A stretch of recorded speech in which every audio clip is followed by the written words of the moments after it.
አስተዳደር ችግርና ዘረፋ መባባስ ምክንያቱም አልተማረም ሌባ ነው መንግስት እንዳይነካው መንግስትን ጠቅላይ ሚኒስትር አብይ አህመድ ዘላለም ኑርልን መሪ ጠቅላይ ሚኒስትር ነው አቡነ ሉቃስ አውግዘውታል እኔ ዘር ይባረክልሃለሁ ይላሉ ይሄንን ይፈልገዋል አህዛብ መንግስት ማለት ነው ስለዚህ ጥበቃ ያደርግላቸዋል ከዛ መሬት ላይ ያለው ኦነግ ደግሞ ጥበቃ ያደርግላቸዋል አሁኑ ማህበረ ምዕመናን በቤተ ክርስቲያን ስም የሚደረግ ብድር አይመለከተንም ብላችሁ በህግ የሚመጣ አለቃ እዛ ላይ ፈርሞ ካልሆነ አንቀበልም በሉ ይሄን ጥሶ የኢትዮጵያ ቤተክርስቲያንን በአራጭ አለቃው ተበድሮኛልና ብሎ የሚመጣ ባንክ ካለ ይቀጣል እንቀጣዋለን በሲስተም ቤተክርስቲያንን ለማፍረስ የሚሄዱበት መንገድ ነውና እንቀጣዋለን አሃዱ ባንክ ይሁን አባይ ባንክ ይሁን አቢሲኒያ ባንክ ይሁን የኢትዮጵያ ንግድ ባንክ ይሁን እንቀጣዋለን ጋለሞታ መነኩሴ ሌባ መነኩሴ ወራዳ መነኩሴ በቤተክርስቲያን ስም መበደር የለበትም ቤተክርስቲያን አትከፍልም ካህናቶቿን እያስራበች ማህተ ቅድሳት አታ የጧፍ የጣን አታ ቤተክርስቲያኒቷ በድህነት ምክንያት አትዘጋም እነዚህን በሲስተም ቤተክርስቲያኒቷን ለማፍረስ ድጅኖ ይዘው የመጡትን ፈንጅ ይዘው የመጡትን መነኩሴ መሳይ አሞራዎች ጆፌ አሞራዎች ጥንባንሳ አሞራዎች ኃይል ሊባሉ ይገባል ቤተክርስቲያን የመነኩሴ ፋብሪካ አይደለችም ቤተክርስቲያን ማስተዳደር ያለበት ባለ ትዳር ነው ህጋዊ ነው ልጆቹን የሚያሳድግ ልጆቹን የሚያስተምር ነው ሲሞት አንድ ጳጳስ 20 ሚሊዮን ብር ከባንኩ ይገኛል ከየት አምጥቶ ነው ለአንድ መነኩሴ ለጃጀ መነኩሴ በጥርሱ በድዱ ለሚሄድ መነኩሴ በዳይፐር ለሚጠቀም መነኩሴ ለጃጀ መነኩሴ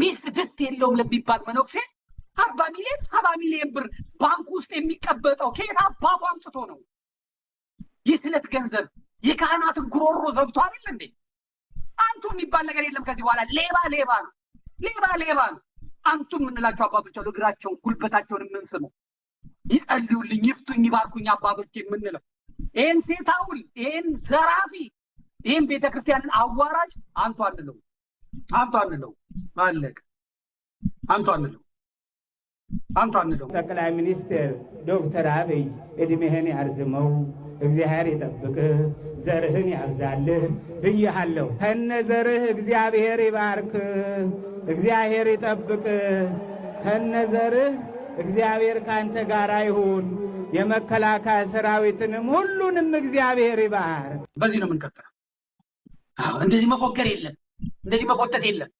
የማይጸልዩትን ጸሎት መጽሐፍ ተሸክሞ ህዝብን ማደዘዝ የለም ይነሳልኝ ብሏል አሶሳ ታነሳላችሁ ታነሱለታላችሁ አታነሱት አይመጣብንም ብለዋል አለቀ አይመጣብንም አንቀበለውም አባትነቱን አናቀውም ብለዋል ልክ የጥቅምቱ ጉባኤ ሲመጣ እኔ ጋር ሽማግሌ ይልካል በቃ ላስተካክል ነው ዘመዴ ተወኝ እንደዚህ በቃ ሰው ነኝ አጠፋለሁ ምናምን ይልክብኝ ቤተክርስቲያን ጎረምሳ መጫወቻ አይደለችም የወጠጤ መጫወቻ አይደለችም የፎጋሪ መጫወቻ አይደለችም ቤተክርስቲያኒቷ ያለፉባት ቅዱሳን አባቶች የታወቁ ናቸው በጸሎታቸው ሙት የሚያስነሱ በጸሎታቸው ለሀገር ሰላም የሚያመጡ በጸሎታቸው አጋንንትን የሚቀጠቅጡ ይሄ ከነ ግርማ ጋር የሚርመጠመጥ ከነ ሄኖክ ጋር እግር የሚርመጠመጥ ከነ ጆኒ ራጋ ወንቅሸቱ ጋር የሚርመጠመጥ ቱጃሮች ባታውያኑ እንኳን እኮ አለሌ ሆነው ሀብታም ሆነው እንደ እሳት አደጋ ውሃ እየረጩ በተጨነቁ ህዝብ እየሰበሰቡ ቱቲ ሆነዋል እኮ አባ ዮሐንስ እኮ አሜሪካ ሄዶ ከደቡብ ጎንደር ምዕመናን ገበሬ የሰበሰበውን ገንዘብ 3 ሚሊዮን ብር ከፍሎ እኮ ነው ፔይድ የሆነ ቤት የሚገዛው ሊሸቅል ማለት ነው እዛ አሜሪካ ያሉትን ደግሞ በዶላር ሊሸቅል እንደነዚህ አይነቱን ወራዶች እንደነዚህ አይነቶቹ በሚገባቸው ቋንቋ ነው ማናገር በቃ በሚገባቸው ቋንቋ ነው ማናገር ታጣቂ ያላቸው ሰራዊት አላቸው ህዝቡ ከጠነከረ እነዚህንም ማምጣት ይችላል። ተመልከታ። እንደ ክቡርነቱ ለኢትዮጵያ ኦርቶዶክስ ተዋሕዶ ቤተክርስቲያን የተመቸ ጊዜ የለም። በዚህ በተመቸ ጊዜ ደግሞ አንድነቷን አስጠብቀው እንደሚሄዱ ባለሙሉ ተስፋ ነኝ። በዮሐንስ አሜሪካን ሀገር ሄዶ የገዛው ጆኒ ራጋ አምጣው። ጆኒ ራጋ ማን እንደሆነ እንዲያዩት። እንደነዚህ አይነቱ ወራዶች፣ እንደነዚህ አይነቱ ሌቦች፣ እንደነዚህ አይነቱ ቀማኞች ብዙዎቻችሁ ከድሮ ጀምሮ ዘመዴ ኧረ ትቀሰፋለህ ኧረ ምናምን። እግዚአብሔር ሌባ በመናገር ኃጢአተኛ ነኝ እኔ በደለኛ ነኝ የታወቀ ነው። እነዚህ ሌቦች፣ እነዚህ ጋለሞቶች፣ እነዚህ ቤተክርስቲያንን በቁማ በአጥንት ያስቀሩ፣ በቀፎ ያስቀሩ፣ ከብልጽግና ከብአዴን ከኦህዴድ ጋር ተነጋግረው እየጋጡ ያሉ ወንበዴ ማፊያ፣ የሲሲሊ ማፊያ የሚበልጡ የፈረስ ጭራ ቀጥለው ጸጉሩን አንድ ቀን አሳይቶ አያውቅም። ይህንን ድሪሉን አንዴ ይቀጥናል፣ አንዴ ይወፍራል፣ እየደበለለ ምዕመናን ባህታዊ ሲያዩ ይደነግጣሉ ብለው የሚዘርፉ ዘራፊዎች እንዳለ ይህን ስናገር አሁን ይቺ አረብ ሀገር ሩዝ የምትቀቅል ደነስ ደግሞ ወይ አባቴ ተነኩ ብላ ልትል ትችላለች። እሷን አንሰማት። ተመልከት፣ ፔይዶ እየገዛ ነው። ይሄ ኬን አባቱ አምጥቶ ነው። ይሄ ኬን አባቱ አምጥቶ ነው። ተመልከት። ነን ኮርፖሬሽን እያለ ዮሐንስ ተስፋ ማርያም አለሙ ሳክራሜንቶ ካሊፎርኒያ ተመልከት እንዴት አድርጎ እንደሚገዛ። ማናጀሩ እሱ ነው፣ ኦነሩ እሱ ነው። ተመልከት። ቺፍ ኤክስኪዩቲቭ ኦፊሰሩ እሱ ነው፣ ዮሐንስ ተሰማ አለሙ። ቺፍ ፋይናንሳል ኦፊሰሩ ዮሐንስ ተሰማ አለሙ ነው። ፋይናንሱን የሚቆጣጠረው እሱ ነው፣ ዮሐንስ ተሰማ አለሙ ነው። ሴክሬታሪ ጸሐፊው እሱ ነው። ፋይናንሳል ኦፊሰሩ እሱ ነው። ቺፍ ኤክስኪዩቲቭ ኦፊሰሩ እሱ ነው። ገንዘብ ያዥ እሱ ነው። ሊቀመንበሩ እሱ ነው። ከየት አምጥቶ የአብይ አህመድ ስታይል እኮ ነው። እንደዚህ አይነቱን ቀማኞች ልክ እናገባቸዋለን ነው ብላችሁ ትስማማላችሁ? ቤተክርስቲያን ትዘረፍ ወይስ ዘራፊዎቹ ይልቀቁ? ጻፉ። እሱ ዘራፊዎቹን ትዋጋላችሁ አትወጉ? ዘራፊዎቹን ትፋለጣላችሁ ወይስ አትፋለጡ? ጻፍ። ዘራፊ በቤተክርስቲያኗ ይንገስ፣ ካለሞታ ይንገስ። ወላድ ጳጳስ፣ ወላድ መነኩሴ፣ ዘራፊ መነኩሴ፣ ዘራፊ ጳጳስ ይንገስ። ለምዕመናን ለበጎቹ ማይጨነቅ ይንገስ ወይስ ቤተክርስቲያኒቷ ትንገስ? ነጻ ትውጣ ከነዚህ አለሌዎች ነጻ ትውጣ። እውነተኞቹን አባቶች ከሚያሰድቡ፣ አንገት ካስደፉ፣ ከጸሎቱ ጨርቅ ልዋጭ ልብስ የሌላቸው ጳጳሳት አሉ። እንደነ አቡነ ዮናስ የመሳሰሉ ታላላቅ አባቶች አሉ። ሰዎች የአሶሳ ሀገረ ስብከት ብፁዕ አቡነ ሩፋኤል ከኃላፊነታቸው እንዲነሱላቸው አቤቱታቸውን አስገብተዋል። በኢትዮጵያ ኦርቶዶክስ ተዋሕዶ ቤተክርስቲያን የቤኒሻንጉል ጉሙዝ ክልል የአሶሳ ሀገረ ስብከት የአስተዳደር ጉባኤ የሀገረ ስብከቱ ሊቀ ጳጳስ የሆኑት ብፁዕ አቡነ ሩፋኤል ከቦታቸው እንዲነሱላቸው ይፋዊ ጥያቄ አቅርበዋል። የአስተዳደር ጉባኤው ይህን የይነሱልኝ ጥያቄ ያቀረበው ለሚመለከታቸው ከፍተኛ የቤተ ክርስቲያናቱ መዋቅሮች ሲሆኑ አቤቱታቸውንም ለቅዱስ ሲኖዶስ ጽሕፈት ቤት፣ ለመንበረ ፓትርያርክ ልዩ ጽሕፈት ቤት እና ለመንበረ ፓትርያርክ ጠቅላይ ቤተ ክህነት ጽሕፈት ቤት እንዳስገቡ አሳውቀዋል። እሱ ከዩኒቨርሲቲ ወጥተው መጦሪያ ቤታቸውን ነው የሚፈልጉት። እነሱ መጦሪያ የመንግስት ስራ ስለጠበበ ኤንጂኦ ስለጠበበ ማህበረ ቅዱሳን ብለው ትይዩ ቤተ ክህነት ፈጥረው መጦሪያ ነው የፈለጉት። ይችን ድሃ ቤተ ክርስቲያን ማንም እንዲበላት መንገድ ተከፍቶላቸዋል። ሊበሏት ነው የፈለጉት። አሜሪካ፣ ካናዳ፣ አውሮፓ ተቀምጠው ከቤተ ክርስቲያን እየተሻሙ የቤተ ክርስቲያንን ምዕመናን ገንዘብ ሞልጨው እየወሰዱ የእነሱ መጦሪያ ነው የፈለጉት። ስለዚህ ቴሌቪዥናቸው የኢትዮጵያ ቴሌቪዥን፣ የኢትዮጵያ ኦርቶዶክስ ተዋሕዶ ቤተክርስቲያን ቴሌቪዥን ይሄም የማህበረ ቅዱሳን አያቀርብላችሁ፣ ዘመድ ቲቪ ነው የሚያቀርብላችሁ። ሌላውም ደግሞ ቢያቀርብ ፖለቲከኛ ነው፣ አያውቀውም። ይሄንንም ለማቅረብም እውቀት ያስፈልጋል። የቤተ ክርስቲያኒቷን ተፈጥሮ ማወቅ ያስፈልጋል። ስለዚህ መሳይ መኮንን ይሄንን አያቀርብላ የት ያውቀዋል? ደረጃ የት ያቀርብላችኋል? አያቀርብላችሁ። ይሄን የሚያቀርብላችሁ የዘመድ ቲቪ ብቻ። ትክክል አልሆነ። በዚህ ምክንያት ቤተክርስቲያኒቷ ራስ ከህዝበ ክርስቲያኑ ትከሻ መቼ ይነሱልናል እያለ ሲጠባበቅ ለነበረው የጋምቤላ ምዕመናን ከስራ አስኪያጆች ወደ በለጠ ሹመት ሲደላደሉ ረጅም የመከራ ዓመታትን እንዲያሳልፉ ግድ ሆኖበታል። ሁሉም ነገር አልጋ በአልጋ ሆኖ የተደላደለላቸው ሊቀ ጳጳሱ በተለይ የጵጵስና ሹመት ከተቀበሉ በኋላ ሀገረ ስብከቱን እንደ ግል ንብረት በመቁጠር ለቤተ ክርስቲያን ቅን አገልጋይና የአስተዳደር ብቃት ያላቸውን መምህራንና ካህናት ከሀገረ ስብከቱ በማንሳት ቦታውን እውቀት ይቅርና የተዋህዶ እምነት ዘይቤ የሌላቸውን ግለሰቦችን እየሰበሰቡ ቤተ ክርስቲያኒቷን የመናፍቃን መፈንጫና የቢዝነስ መደብር አድርገዋት ይገኛሉ። ብራቮ ጋምቤላ፣ ብራቮ ጋምቤላ። ቀጥሎ ወደ ላይ። በዚህም መሰረት ገንዘብ ያዥ ራሳቸው ልክ አባ ዮሐንስን ተመልከቱ።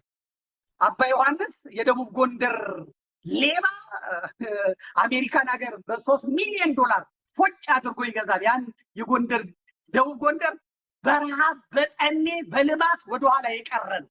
መሬቱ ተግጦ ያለቀ ነው። ያ ድሃ ገበሬ የሚበላው ሲያጣ አጋንንት ይዘዋል ብለውት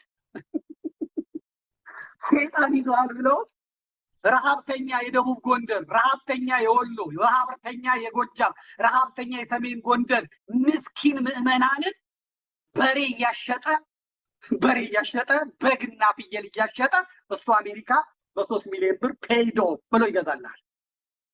እዚህም እዛ ሄዶ ደግሞ ፕሬዚዳንቱ እሱ ነው፣ ጸሐፊው እሱ ነው፣ ገንዘብ ያዡ እሱ ነው። እዚህም ይመጣልህና በዚህም መሰረት ገንዘብ ያዥ ራሳቸው፣ እቃ ግዢ ራሳቸው፣ ንብረት ክፍል ራሳቸው፣ ቁጥጥር ራሳቸው በመሆናቸው ያለምንም ከልካይ ለ17 ዓመታት የህዝብንና የቤተ ክርስቲያንን ንብረት ባዶ አስቀርተዋል። እግዚኦ መሐረነ ክርስቶስ። አሁን ታዲያ አሁን ሩፋኤል ነው ጨካኙ ሲኖዶሱ ነው እንጂ አውሬው ሲኖዶሱ ነው እንጂ ግፈኛው ሲኖዶሱ ነው እንጂ አምባገነኑ ሲኖዶሱ ነው እንጂ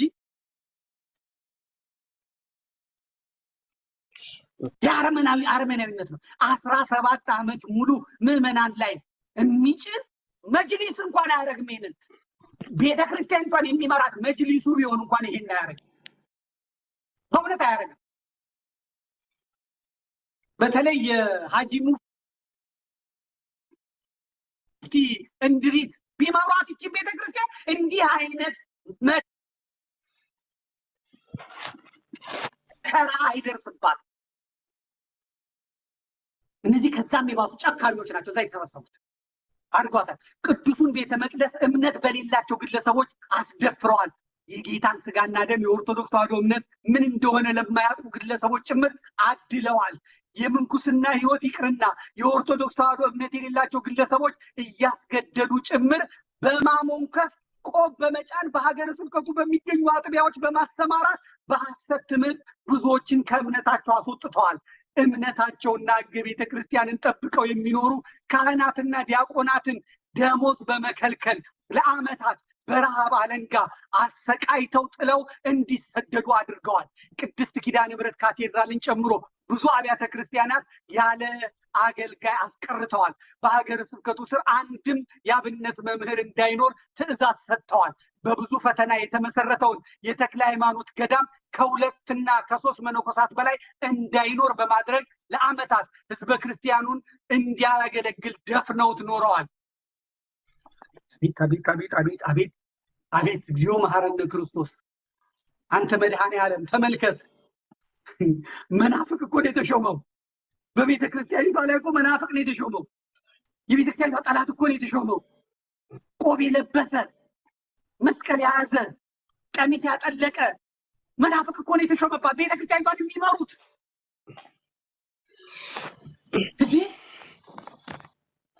የመንግስታት ለውጥን እየተከተሉ ራሳቸውን የሚቀያይሩ ተመልከት።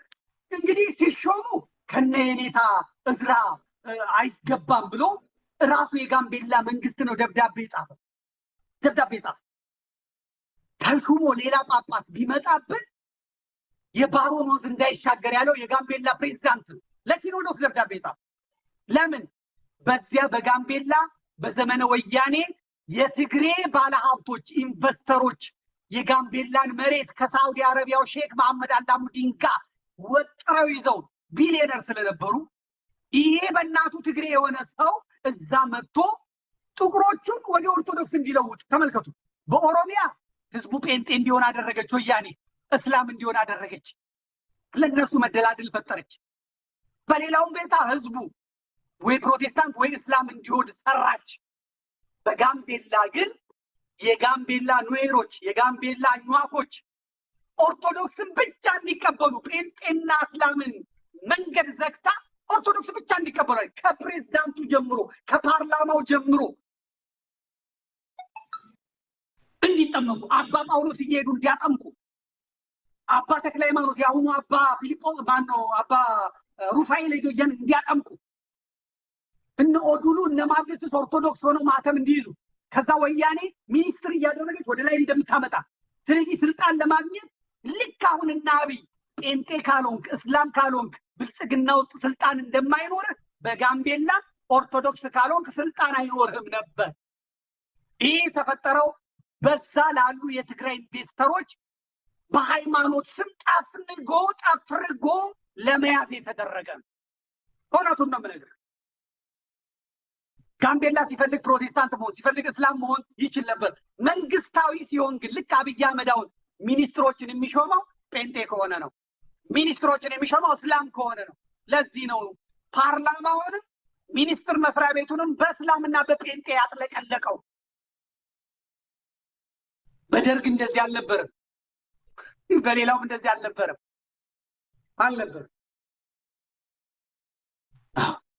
ልክ ወያኔ ስትወድቅ ደግሞ ኦሮሞ ሆነ። መቱ ስለተወለደ ኦሮሞ ሆነ። ጊዜኛ ነው አለ። አመ ሞቱማን ኬኛ ሞቱማን ኬኛ ዶክተር አብይ ረብቲ ባጅራች ጾምሪ ሳሃሉ ኤራቱ አለ። ብፁዕ አቡነ ሉቃስ ሕፃን አትግደል ምናምን ብለው ሲያወግዙት በፍጹም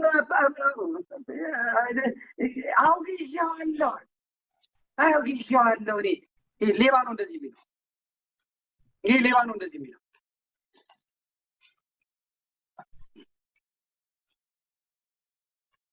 ከኔ ጋር ናችሁ? ልቀጥል።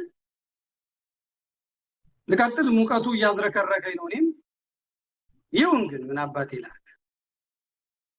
ይሁን እያዝረከረከኝ ነው። ይሁን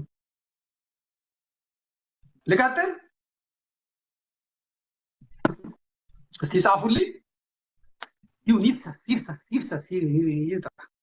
አባቱ ይውጣ ይፉትን በል።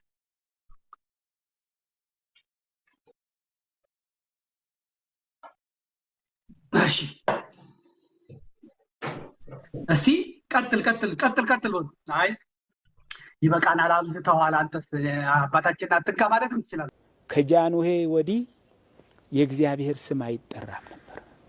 ከጃንሆይ ወዲህ የእግዚአብሔር ስም ይህም በሽታ ከመምጣቱ በፊት የእግዚአብሔር ስም መጠራት የጀመረው በዶክተር አብይ አህመድ ዘመን ነው።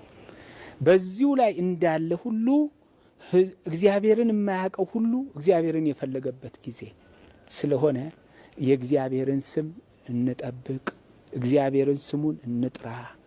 ከውሸተኛ ሚዲያዎች ያልሆነውን ሆነ ብለው ከሚያወሩ፣ የሕዝብን አእምሮ ከሚረብሹ፣ የመንግስትን ስራ ከሚያበላሹ፣ የሰውን ገጸ ባህሪ ከሚያበላሹ ሐሰተኛ ሚዲያዎች ራሳችንን ጠብቀን እየተረዳዳን እየተፈቃቀርን ለወንድማችን እየቆምን ዘመኑን እንድንሻገር አባታዊ መልእክቴን አስተላልፋለሁ።